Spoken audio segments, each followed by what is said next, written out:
क्या अर्थ है इस पानी का?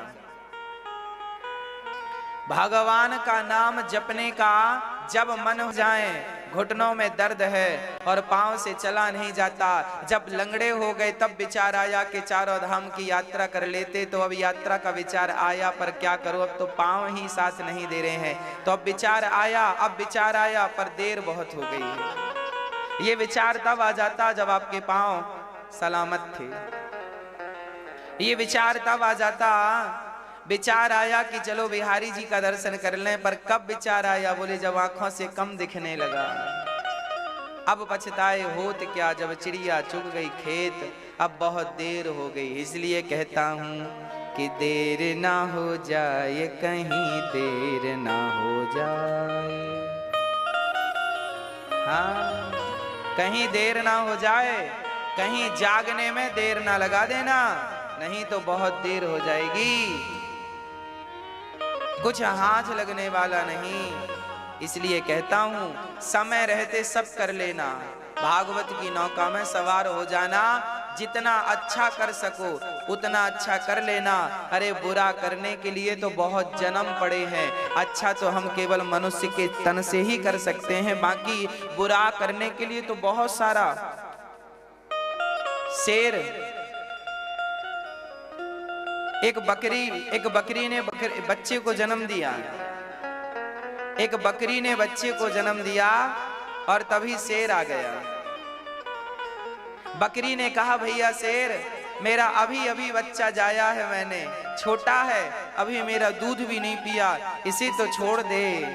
शेर बोला दया मनुष्यों में होती है, हम शेर हैं, हम में दया नहीं होती, हमें दया का पाठ ना पढ़ाओ, बकरी ये हमारा भोजन है, हमें खाने दो। और शेर गया उस बकरी के बच्चे की गर्दन दबाया, बकरी बेचारी रोती रह गई, मेरे बच्चे को इसने मार डाला। शेर के अंदर दया नहीं है। गाय का बच्चा होता है वो तुरंत जाकर खा लेता है, जंगली भैंस का बच्चा होता है तुरंत जाकर वो खा लेता है, वो निर्दयी है शेर, दया नहीं है, क्योंकि वो जानवर है। और यदि इंसान होकर तुम दया ना करे तो भैया निर्दयी बनने के लिए तो बहुत जन्म पड़े हैं। तुम हर जन्म में बिल्ली चूहे को कैसे मार डालती, उसे दया नहीं आती। बिल्ली चिड़िया के छोटे छोटे बच्चे घोंसले पे रखे था कि चिड़िया उड़ के गई दाना लेने, दो छोटे छोटे बच्चे थे, बस वो उड़ने ही वाले थे, तब तक बिल्ली पहुंच गई घोंसले में और दोनों बच्चों को मार डाला। क्यों भैया? ए बिल्ली, चिड़िया ने दूर से कहा, ओ बिल्ली तेरी भी बच्चे होते हैं, मेरी भी बच्चे हैं, तू भी माँ है, मैं भी माँ हूँ, मेरे बच्चे क्यों खाती है? बिल्ली बोली ये दया का पाठ ना पढ़ाओ, अभी हमें भूख लगी है। बिल्ली जब भूखी होती है तो उसके अंदर दया नहीं आती, उसके अंदर दया नहीं होती। शेर भूखा होता है तब उसके अंदर दया नहीं होती, लेकिन इंसान ऐसा है कि भूखा रहे तो भी उसके अंदर दया रह सकती है। तो निर्दयी बनने के लिए तो बहुत जन्म पड़े हैं, दयावान बनने के लिए तो सिर्फ मनुष्य का तन है। निर्दयी बनने के लिए तो बहुत सारे जन्म हैं, कुत्ता बिल्ली पशु पक्षी सब निर्दयी ही तो हैं। बोलो, कुत्ता को बिल्ली मिल जाए तो पकड़ के खा जाता है, बिल्ली को चूहा मिल जाए पकड़ कर खा जाता है। क्या बताएं, ये 84 लाख योनियों में अधिकाधिक जो योनियां हैं सब निर्दयी हैं। निर्दयी बनने के लिए तो बहुत योनियां हैं, पर दया धर्म का मूल है, पाप मूल अभिमान, तुलसी दया न छोड़िए जब तक घट में प्राण। दया तो तुम केवल मनुष्य के तन से ही कर सकते हो, तो दया का धर्म निभा लो, यही इस मानव तन की सार्थकता है।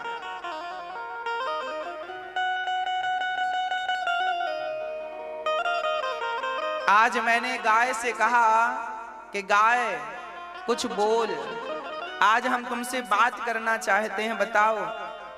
गाय बस टुकुर टुकुर देखती थी, जिह्वा से हमें चाटने लगी, पर बेचारी कुछ बोल ना सकी। कुत्ते से कहो भाई आज हम तुमसे कुछ बात करेंगे, बात करो। कुत्ता भी प्यार की दृष्टि से देख सकता है, बोल नहीं सकता। इस 84 लाख योनियों में कोई योनि आपके सिवा, मनुष्य के सिवा बोलना चाहे बोल ना पाएगी। एक तुम ही तो हो जो बोल सकते हो, बाकी सब तो गूंगे हैं। और मनुष्य का तन पाकर तुमने राम का नाम ना बोला, भगवान की कथा ना सुनाई, तो तुम भी गूंगे ही तो हो। संसार की बातें करना कोई उसका अर्थ निकला? इस संसार में उसे आप गूंगा समझिएगा जो भगवान की चर्चा ना सुनता हो, ना सुनाता हो, जो भगवत चर्चा ना करता हो, जो बिहारी जी की बातें ना करता हो, मेरे राम जी की बातें ना करता हो। उसे वो जमाने की बातें करे पर भगवान की बातें ना करे, उसे आप गूंगा समझिएगा। और वैसे भी मेरी माँ गूंगा बनने के लिए तो 84 लाख योनियां पड़ी। बंदर कहाँ बोलता है? बोलो, तुम बोलते हो ना? आप कितना बढ़िया बोल लेते हैं। बोलो राम, बोलो राम, और जोर से राम राम। देखो कितना सुंदर आप बोलते हैं राम। इस राम नाम को बोलने के लिए हम और आप और हम, मेरी माँ, तुम और हम दोनों ने 84 लाख योनियां पार करी हैं इस मनुष्य का तन पाने के लिए, इसलिए कि हम बड़े स्पष्ट शब्दों में राम का नाम बोल सकें। क्योंकि ना कुत्ता बोल पाया, ना बिल्ली बोल पाई, ना हाथी बोल पाया, ना शेर बोल पाया। ये राम नाम आप बोल पाए और मैं बोल पाया। और मनुष्य का तन पाकर भी राम नाम जिह्वा से ना निकला तो उसे आप गूंगा नहीं कहेंगे तो क्या कहेंगे? इसलिए जप लो, जप लो। असत्य बोलने के लिए तो बहुत समय है, पर सत्य बोलकर पार लगने के लिए अब समय भी कम बचा है। झूठ बोलते जिंदगी गई, अब सत्य की नाव में सवार हो जाओ। झूठ की नाव से उतर जाओ, समय रहते उतर जाना झूठ की नौका से, नहीं तो झूठ की नौका बीच भंवर में ले जाके डुबाएगी। बीच भंवर में ले जाकर वो डुबा देगी। और सत्य की नौका पर सवार होगे तो वो नौका पार लगा देगी। मर्जी आपकी कि झूठ की नाव में चढ़ना है कि सत्य की नाव में चढ़ना है। साथ सत्य का देना है या झूठ का देना है, मर्जी आपकी। इसलिए बड़े भाग्य मानुष तन पावा, सुर दुर्लभ सदग्रंथ निगावा। बड़े भाग्य से ये मानव का तन मिला है मेरी माँ, फिर मिले ना मिले कौन जानता है। जो चीज हमें सस्ते में मिल जाती है ना, हम उसकी वैल्यू नहीं समझते, कीमत नहीं समझते। एक धोबी था, गधा चराने जंगल गया। उसे जंगल में एक चमकता हुआ पत्थर मिल गया। धोबी को लगा बड़ा बढ़िया। धोबी उठाकर ले आया और उस पत्थर में धागा बांध करके और गधे के गले में लटका दिया। बोले चमकीला पत्थर है, मेरे गधे को अच्छा लगेगा। और जब गधे को नहवाता तो साबुन लगाता और उसी पत्थर से घिसता और घिस करके और गधे के गले में टांग देता। वहां से एक जौहरी निकला। जौहरी ने देखा, राम राम, ये गधे के गले में करोड़ों का हीरा है, ये इसकी मार्केट में कोई कीमत नहीं है, अनमोल रत्न है ये। अब जौहरी ने विचार किया कि मैं कह दूंगा कि ये करोड़ों का है तो धोबी अभी भाव बढ़ा देगा। तो जौहरी ने बड़ी चतुराई से कहा, क्यों धोबी, ये पत्थर तुमने गधे के गले में क्यों टांगा है? धोबी ने कहा, रास्ते में मिल गया था, अच्छा लगा, बांध दिया। अच्छा, तो ये हमें तुम 5 रुपए में दोगे? धोबी को विचार आया, राम राम, इसकी बुद्धि खराब है, पत्थर के 5 रुपए दे रहा है। धोबी समझ रहा था ये पत्थर है और पत्थर के कोई 5 रुपए दे तो सस्ता है, चल भाई ला। 5 रुपए लिया धोबी ने और जौहरी के हाथ में वो हीरा रख दिया। धोबी गधे को लेकर आगे बढ़ा।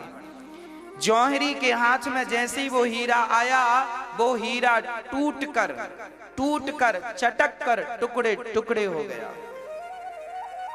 तब जौहरी ने कहा, वाह रे हीरा, अभी गधे के गले पे लटका था तब तो नहीं टूटा, उसकी पीठ रगड़ रहा था तब तो नहीं टूटा, और मुझे जौहरी के पास आया तो टूट गया। तब उस हीरे से आवाज आई, अरे जौहरी, वो गधा और वो धोबी ये दोनों ही मेरी कीमत नहीं जानते थे। इन्हें पता नहीं था कि मेरी कीमत क्या है, पर तुम तो जौहरी थे, तुम्हें तो पता था कि मेरी कीमत क्या है। तुम्हें पता था कि मेरी कीमत हजारों करोड़ की है, फिर भी तुमने मेरी कीमत मात्र 5 रुपए आंकी। अरे मूर्ख व्यक्ति, जब मेरी कद्र नहीं करता तो बात समझ में आती है, पर तुम जैसे जानकार भी जब मेरे कीमत को इतना कम आंकते हो तो मैं तो टूट ही जाऊंगा ना, किसके भरोसे रहूंगा इस धरती पर। अरे हीरा भी तो जौहरियों के भरोसे है, जौहरी ना हो तो हीरे तो पत्थर की तरह ही हैं। कीमत बताने वाला जौहरी, मैं टूट इसलिए गया क्योंकि तुमने भी मेरी कोई कीमत नहीं की। मेरी माँ, अमेरिका के लोग, Japan, Paris, London, China, Pakistan, यहाँ के लोग राम नाम के महत्व को नहीं जानते। यहाँ के लोग गंगा के महत्व को नहीं जानते, यहाँ के लोग भगवान के महत्व को नहीं जानते, यहाँ के लोग भागवत जी के महत्व को नहीं जानते। पर तुम तो भारत के पुत्र हो, तुम तो भारत भूमि में पैदा हुए हो, ऋषि मुनियों की संतान हो, और तुम भी राम नाम को यदि उसकी कीमत नहीं आके सही मूल्य नहीं चुकाया तो वो राम नाम भी पाताल में नहीं चला जाएगा। अरे राम नाम ही वो हीरा है और आप ही वो जौहरी हैं। भारत का व्यक्ति जानता है कि राम कौन है, भारत का व्यक्ति जानता है कि कृष्ण, जमाना भले राम को गाली दे, जमाना भले कृष्ण को गाली दे, पर तुम भारतीय तो जानते हो ना कि राम कौन है, कृष्ण कौन है, भगवान है वो। अरे दुनिया को नहीं पता कि ये भगवान है, पर तुम्हें और हमें तो पता है, और तुम हम जान कर भी उस राम नाम की कद्र ना करे, उस राम नाम को ना जपे, उससे अपना कल्याण ना किए, तो बताओ वो राम नाम रसातल में नहीं चला जाएगा? वो राम नाम हमसे ही तो अपेक्षा करेगा कि तुम जपो, तुम ही जप सकते हो। अमेरिका के लोगों से उम्मीद ना करना कि वो राम नाम जपेंगे, उनका कल्चर नहीं है, वो राम को समझने में उनकी पीढ़ियां लग जाएंगी। पर तुम तो जानते हो कि राम कौन है, तुम तो जानते हो कि सीता माता कौन है, तुम तो जानते हो राधा कौन है, लक्ष्मी कौन है, नारायण कौन है, और फिर भी तुमने अपना कल्याण नहीं किया राम नाम से। तो फिर बताओ हम जैसा मूर्ख कौन होगा? इसलिए हम बड़े भाग्यशाली हैं कि भगवान ने हमें मनुष्य बनाया है, और उसमें भी भारतवर्ष में जन्म दिया है, जहां गंगा है, जहां यमुना है, जहां कावेरी है, जहां राम है, जहां कृष्ण है। दुनिया के किसी देश में गंगा नहीं है, दुनिया के किसी देश में यमुना नहीं है, दुनिया के किसी देश में वृंदावन नहीं है, दुनिया के किसी देश में भागवत नहीं है। जब जब भागवत पहुंची है दुनिया के किसी देश में, तो भारत से ही भागवत जी पहुंची है दुनिया के देश में। जब जब राम का नाम पहुंचा है दुनिया के किसी देश में, तो भारत से ही राम का नाम पहुंचा है दुनिया के किसी देश में। जब जब कृष्ण का नाम पहुंचा है दुनिया के किसी देश में, तो भारत से ही नाम पहुंचा है दुनिया के किसी देश में। और भारत वालों, राम तो तुम्हारे घर के हैं, कृष्ण तो तुम्हारे हैं। तुम्हें अधिकार से कहना, मीराबाई ये नहीं कहती कि कृष्ण मेरे हैं, मीरा अधिकार से कहती है कि मेरे तो गिरधर गोपाल। हम लोग अधिकार ही तो ना जता पाए, हम अधिकार से ही तो ना कह पाए कि ये भगवान मेरे हैं।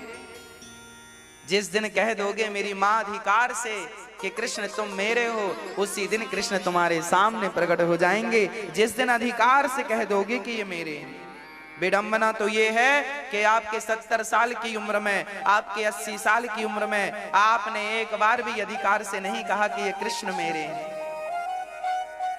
एक बार भी अधिकार से नहीं कहा कि ये मेरे माता और पिता हैं। त्वमेव माता च पिता त्वमेव गाने को तो हम सब गा रहे हैं। मात पिता तुम मेरे शरण गहूं किसकी, ये आरतियां तो हम बचपन से गा रहे हैं। पर गाने से क्या होता है? जब तक हम उसे फील ना करें, उस रिश्ते को महसूस ना करें, तब तक कहने से क्या होता है? भाई कहने को तो आदमी कह देता है तुम मेरे भाई हो, पर उसके साथ और अपने खुद के भाई के साथ व्यवहार जब करता है तो अंतर होता है। कह देने में तो सब कह देते हैं तुम हमारे भाई हो, तुम हमारी बहन हो, तुम हमारे ये हो, पर रियल जो रिश्ते अपनी बहन के साथ निभाते हो, अपने भाई के साथ निभाते हो, वो कह तो दिया है तुमने कि ये मेरा। जैसे कि फॉर एग्जाम्पल बहुत सारे मालिक अपने नौकर को कहते हैं ये मेरा दूसरा बेटा है। आपका वफादार नौकर होगा तो आप कहेंगे समाज के सामने ये मेरा दूसरा बेटा है, ये मेरा तीसरा बेटा है, ये मेरा चौथा, 4 बेटे हैं तो ये 5वां बेटा है। आप नौकर को जीवन भर बेटा कहते जरूर हो, पर बंटवारे का टाइम आया तो हिस्से कितने होंगे? 4 ही होंगे, 5वां तो नहीं होगा। जीवन भर कहा बेटा है, पर व्यवहार में वो उतरा नहीं। हाँ या ना? बोलो हाँ या ना? मालिक कहता है ये मेरा नौकर नहीं है, ये मेरा बेटा है, बेटे की तरह प्यार करता हूं। तो आज तक किसी मालिक ने अपने नौकर को बंटवारे में अपना हिस्सा दिया बेटे वाला? केवल कहा है ना? याद रखना मेरी माँ, कह देना अलग है और रियल में निभा पाना, निभा देना अलग है। आज तक हम और आप यही कहते रहे हैं ये हमारे माता हैं, पिता हैं, केवल कहते आए हैं, आज तक माना नहीं है। जिस जिसने मान लिया है उनके सामने आकर खड़े हो गए हैं भगवान। जिन जिन ने मान लिया है खड़े हो गए हैं भगवान उनके सामने आकर। और जो कहते गए हैं तो वो तब भी कहते थे, आज भी कह ही रहे हैं कि मात पिता तुम मेरे शरण गहूं किसकी, तुम बिन और न दूजा आस करूं किसकी। ये कहने की बातें नहीं है, ये फीलिंग है, ये महसूस करने का विषय है, ये सच्ची मानने का विषय है। इसलिए मान लो मेरी मां, मान लो। कहने से क्या होगा? कहने को तो बहुत सारी बातें हैं, आप भी कहते हैं, कोई भी कह सकता है। भगवान कहने से नहीं मिलते, भगवान फीलिंग है, एक भाव है, वो हृदय में उतरने वाली बात है। मैं कृष्ण से प्यार करता हूं, बस करता हूं। कितना करता हूं किसी को कैसे बताया जाए? आप जब भगवान से प्यार करेंगे तो इसकी पहचान क्या है वो मैं आपको बताता हूं। जब आप कृष्ण से प्यार करेंगे, जब आप राम से प्यार करेंगे, जब आप भगवान नारायण से प्यार करने लग जाएंगे तो फिर क्या होगा? फिर तुम्हें संसार में कण कण में जहां देखोगे वहां तुम्हें बस अपने कृष्ण ही कृष्ण नजर आएंगे। जहां देखोगे बस वहां राम नजर आएंगे, जहां देखोगे वहां नारायण नजर आएंगे। बस जहां तुम्हें सब में परमात्मा का दर्शन होने लगे और 24 घंटे में तुम कम से कम 10 घंटे भगवान के साथ भाव से गुजारने लग जाओ, बस यही प्रेम की निशानी है, प्यार हो गया। अब भगवान मिलने के करीब है। कल हमारे पास गंगोत्री सिख संत आए, कल की बात। कल हमारे पास गंगोत्री से एक संत आए। वो ऐसे संत हैं कि जब पट बंद हो जाते हैं बद्रीनाथ जी के तो भी वो वहां बर्फ में ही रहते हैं। 12 महीने जो बर्फ में रहते हैं वो संत कल आए, हमने दर्शन किया। उन्होंने कहा, हमने पूछा कि हिमालय में ऐसे कितने संत हैं? उन्होंने बताया महाराज जी 30-35 संत ऐसे हैं जो कभी वापस नहीं आते। 12 महीने वहीं बर्फ की चादर में रहकर ही ध्यान मग्न समाधि में डूबे रहते। हमने कहा कि ऐसे संत उनके बारे में बताइए, कोई विशेष बात बताइए। तब उन्होंने बताया, उन्होंने कहा कि गंगोत्री से 1 किलोमीटर ऊपर गंगा के किनारे एक कुटिया में, एक गुफा में एक महात्मा जी रहते हैं। उनका दर्शन दुर्लभ है। उन साधु की साधना क्या है? बोले वो तपस्वी ऐसे हैं कि 1 घंटा उनके रोने की साधना चलती है। दिन भर वो साधना अपनी कुटिया पे करते हैं, गुफा पे, और 1 घंटे रोज सुबह 10 से 11 वो गंगा जी के किनारे आते हैं और गंगा जी के सामने आकर सिर्फ रोते हैं। 1 घंटे की साधना केवल रोने की है। रोना भी एक साधना है साधक के लिए। भगवान के प्रेम में, भगवत भक्ति में कोई साधक रो रहा है, रोना भी एक साधना है। वो साधु रोज सालों से ये परंपरा निभा रहे हैं। 1 घंटा रोज गंगा जी के पास आकर रोते हैं। और वो संत बता रहे थे कि गंगा मैया उनसे प्रत्यक्ष बात करती हैं, गंगा जी से उनकी बात होती है। ये भागवत प्राप्त संत हैं। ये संत हिमालय से नीचे नहीं उतरते और वहां तक पहुंचना भी सबके बस की बात नहीं। यदि हिम्मत है तो जाकर देख सकते हैं। पर आज भी ऐसे ऐसे भक्त हैं जिनकी प्रत्यक्ष बात होती है श्री गंगा जी से। ऐसे ऐसे भगवत प्राप्त संत हैं जिनकी बात भगवान से होती है प्रत्यक्ष। पर आज ये बात संसार के लोगों को जल्दी से पचेगी नहीं। इसलिए नहीं पचती क्योंकि लोगों के अंदर इस प्रकार की श्रद्धाएं नहीं है, आस्था नहीं है। आज की बुद्धि संशय वाली बुद्धि। कभी वक्त मिले ऐसे संत गुप्त में रहा करते हैं। मात्र 35 संत ऐसे हैं जो हिमालय की उन चोटियों में 12 महीने रहते हैं, निरंतर रहते हैं, कभी बाहर नहीं आते और दिगंबर रहते हैं। वस्त्र भी पहने तो पहने, नहीं तो बिना वस्त्र के संत हैं। वहां तो भगवत प्राप्ति के लिए बैठे हैं। मैं समझ गया कि ये 35 संतों की तपस्या ही हम 135 करोड़ लोगों को सुरक्षित रखी हुई है। इनकी तपस्या ने, इन महान संतों की तपस्या से हम सुरक्षित हैं। जैसे हमारे देश के जवान से हम सुरक्षित हैं, उसी प्रकार हमारे देश के ऐसे महान संतों के प्रेम के कारण हम सभी पर भगवत कृपा बनी हुई है। ये भारत टिका हुआ है। इस भारत भूमि पर कितने लोग आक्रांता ना आए,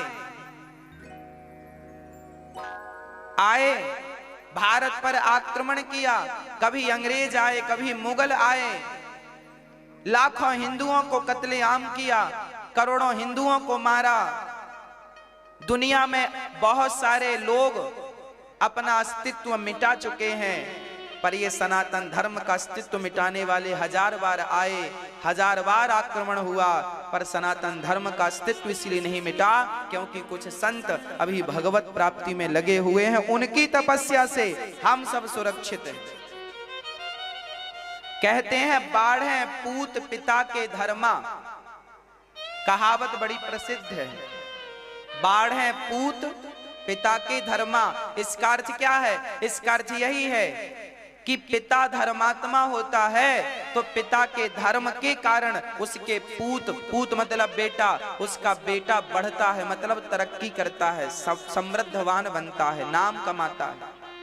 बाढ़े पूत, पिता धर्मात्मा होगा, पिता के धर्म से, पिता के तपस्या से पुत्र का नाम होता है।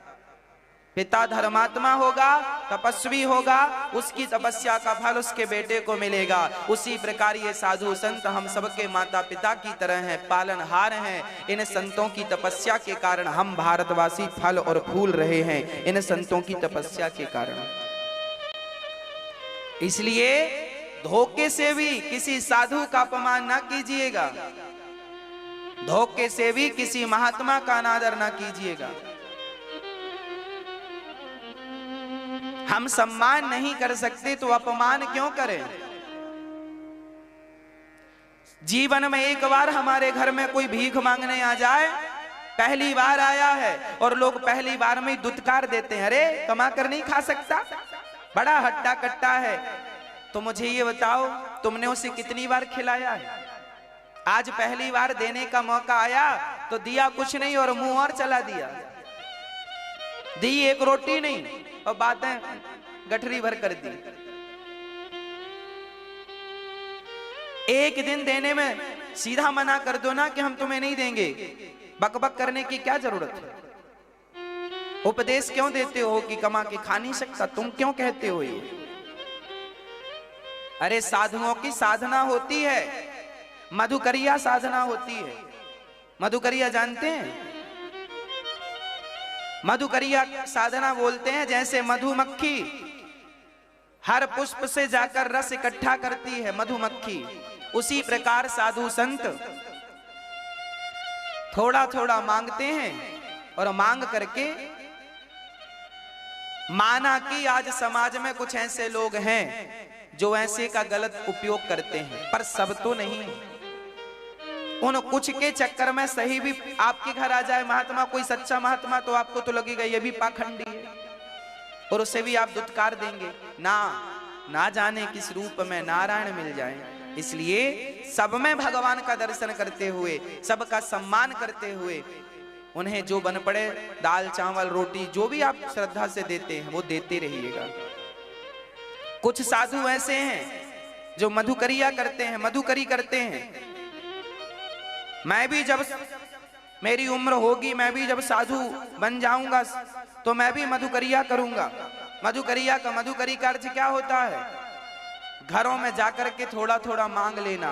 और याद रखना, जिस घर में वो साधु भीख लेने पहुंच जाते हैं तो आप तो उन्हें एक कटोरी चावल देते हैं, पर वो कटोरी भर चावल तो लेते ही हैं, आपका सारा दुख दर्द लेकर के चले जाते हैं। वो संत होते हैं। मधुकरी बोलते हैं उसे। मधुमक्खी की तरह जीवन यापन करने वाले को मधुकरिया संत बोलते हैं। थोड़ा थोड़ा सबसे ले लिया और फिर उसे पकाकर रोज नहीं मांगते। एक दिन जाते हैं, भाई भजन में बाधा रोज पड़ेगी, रोज भजन करते हैं। हफ्ते में एक दिन जाते हैं, मांग कर ले आते हैं 10-20 घर, 10-20 घर में ले आए तो हफ्ते भर का हो गया, रखा है, रोज 2 रोटी बनाई, खाया, भजन किया। जो थोड़ा थोड़ा मांग कर हफ्ते में एक दिन, महीने में एक दिन मांगते हैं और महीने भर भजन कर, उसे मधुकरी संत बोलते हैं। ऐसे संत अब बहुत कम हैं, बहुत कम हैं। ये संत जो हिमालय में हैं, इनमें भी कुछ संत मधुकरी संत हैं। थोड़ा सा मांग कर अपना निर्वहन करते हुए भगवत प्रेम करते।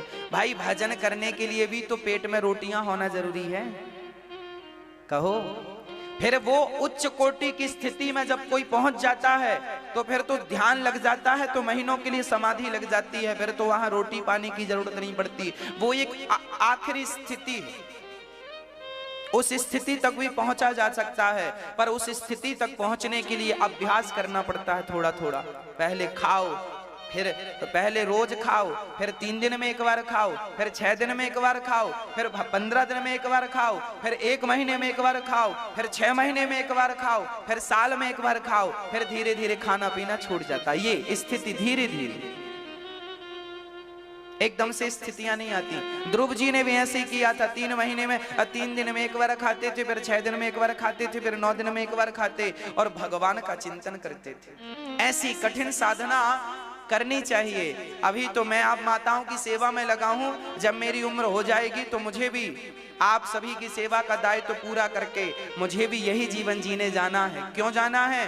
क्योंकि मानव तन की सार्थकता यही है। अभी बिहारी जी ने जिम्मेदारी दे रखी है माताओं की सेवा की, अन्न क्षेत्र की सेवा की, सो मैं कर रहा हूं। जब मेरा वो वक्त आएगा जब मैं इन जिम्मेदारियों से निवृत्त हो जाऊंगा, तो उस जिम्मेदारी को पूरा करने के बाद हमें भी वहीं जाना है, हिमालय की चोटियों में, और जहां वो संत सेवा में लगे हुए हैं भगवत प्राप्ति की। अरे जीवन की आखिरी श्वास तो भगवान के लिए ही निकलनी चाहिए। यदि आखिरी श्वास भगवान के लिए निकल गई तो जीवन में जितनी श्वासें तुमने ली हैं सारी श्वासें सफल हो गई, और आखिरी श्वास भगवान के लिए ना निकली तो सारी श्वासें बेकार हो गई। आखिरी श्वास को सफल बनाने के लिए,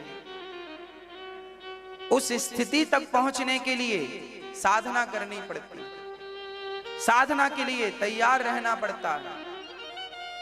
इसलिए मैं हिमालय के बारे में जानकारी जुटाता रहता हूं। क्यों जुटाता रहता हूं?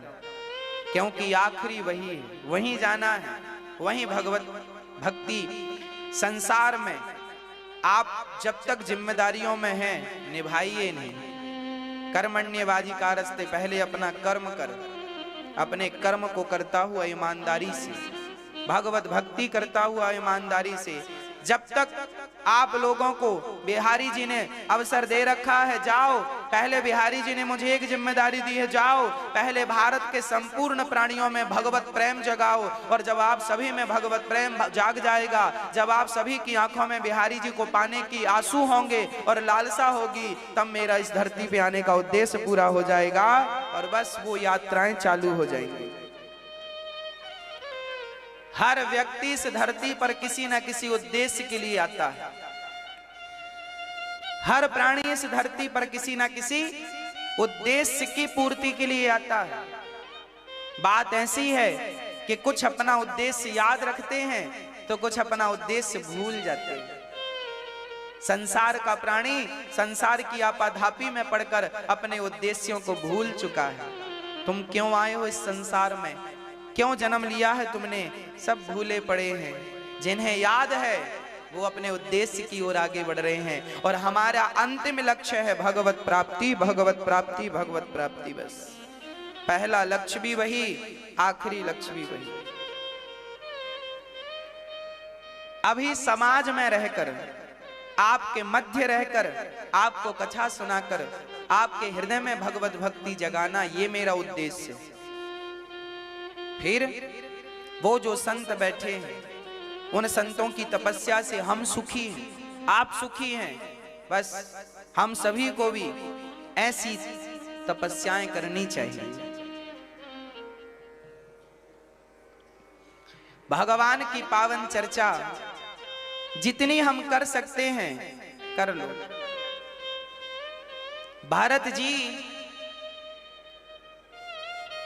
भारत जी से एक अपराध हो गया। क्या अपराध हो गया? बोले भरत जी, मनु जी महाराज के दूसरे बेटे का नाम था प्रियव्रत, जिनका विवाह विश्वकर्मा की पुत्री बर्हिष्मती से हुआ था। इन्हीं के वंश में हुए थे श्री आग्नेत्र, प्रियव्रत जी के पुत्र आग्नेत्र, फिर इनके नाभि, फिर अंग, फिर ऋषभदेव जी। ऋषभदेव जी के 100 बच्चे हुए, सबसे बड़े का नाम भरत था। भारत जी घर परिवार छोड़कर गए थे गंगा के किनारे, गंडकी के किनारे। पर क्या हुआ, भारत जी की से गलती हो गई। क्या गलती हो गई? भारत जी मरते समय मृग के चक्कर में पड़ गए। कि मृग का बच्चा पानी में बह रहा था, भारत जी ने बचा लिया, नदी से पकड़ कर ले आए, पाल लिया। भाई पालना अच्छा था, कुटिया में रखा था, पर बाद में छोड़ देना था ना, बच्चों के जानवरों के बीच में छोड़ देते, पर पकड़ के रख लिया, मेरा मेरा मृग, मेरा मृग। और अंत में जब प्राण निकले तो भारत जी मृग का ही चिंतन कर रहे थे। मृग का चिंतन करते करते प्राण त्यागे तो अगले जन्म में उन जैसे महापुरुष को मृग बनकर आना पड़ा। भारत जैसे महापुरुष को क्या बनकर आना पड़ा मेरी माँ? मृग बनकर के आना पड़ा। तो ये भारत जी से गलती हुई, तो क्या ये गलती हमें और आपको भी करनी चाहिए? भाई दर्पण क्यों है हमारे सामने? आपके सामने दर्पण क्यों है? दर्पण इसलिए तो है कि जहां कुछ बिगड़ा है सुधार लो। दर्पण क्यों है? सुधार लो। जैसे दर्पण सुधार के, अब कोई दर्पण देख कर भी उसके नाक में काला सा कुछ दाग लगा है, अब तुम दर्पण देख रहे हो भैया थोड़ा कपड़े से, नाक में ये तुम्हारे दाग लगा है, जरा साफ कर लो, बाहर निकल रहे हो लोग देखेंगे। दर्पण इसलिए है कि कुछ गड़बड़ हो सुधार लो, कचरा लगा हो निकाल दो, इसलिए दर्पण होता। अब कोई दर्पण देखने के देख तो ले पर सुधार ना करे, उसके जैसा बेवकूफ कौन होगा? तो शास्त्र हमारे दर्पण है। भारत जी की कथा हमारे लिए दर्पण है कि भारत जी ने मन मृग में लगाया तो वो मृग बन गए। और तुम भारतवासियों, तुम सुन रहे हो ये कथा, अब तुम ना संसार में मन लगाना, नहीं तो तुम भी मृग बनोगे, वही बनोगे जहां तुम्हारा मन लगा है आखिरी समय में, अंते यामति सागति। तो ये दर्पण देख कर भी तुम्हारी यदि दुर्दशा हो गई, दुर्गति हो गई, तो हम जैसा अभागा कौन होगा? कौन है फिर हम जैसा अभागा? इसलिए अभागी ना बनिएगा। भारत जी जैसे महान संत मृग बन करके आए और मृग बन करके संसार में जंगल जंगल घूम रहे हैं। पर भरत जी तपस्वी थे, इसलिए उन्हें मृग की योनि में भी सब पता था। मैं संत था, मृग के चक्कर में भरत जी ने वो मृग का शरीर छोड़ा और तीसरे जन्म में फिर से वो एक मनुष्य पंडित जी के घर में पैदा हुए। देखो आखिरी समय मन बिगड़ जाने से 3 जन्म खराब हो गए। कितने जन्म बिगड़ गए? पहला जन्म तो खुद भरत जी का, भरत जन्म, फिर दूसरा शरीर पाया मृग का, और अब तीसरा शरीर पाया है मनुष्य का। फिर से एक गलती हुई तो 3 जन्म बिगड़ गए।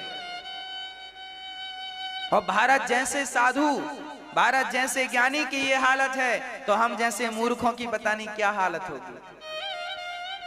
हमारे कितने बिगड़ेंगे? जब भारत जैसे धुरंधर ज्ञानियों की ये हालत है, 3 जन्म बिगड़ गए उनके, तो फिर हमारी क्या हालत होगी?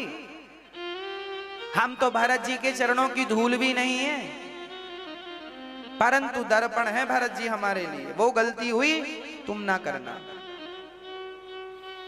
भारत जी तीसरी बार मनुष्य बनकर आए। इनके पिताजी पढ़ा रहे हैं पर भरत जी कुछ पढ़ते नहीं, समझ गए कि ज्यादा पढ़ूंगा फिर उलझ जाऊंगा। ज्यादा विद्वान व्यक्ति भी संसार में उलझ जाता है। गुण दोष दृशिर दोषः, गुण और दोष दोनों ही बंधन है। हाँ मेरी मां,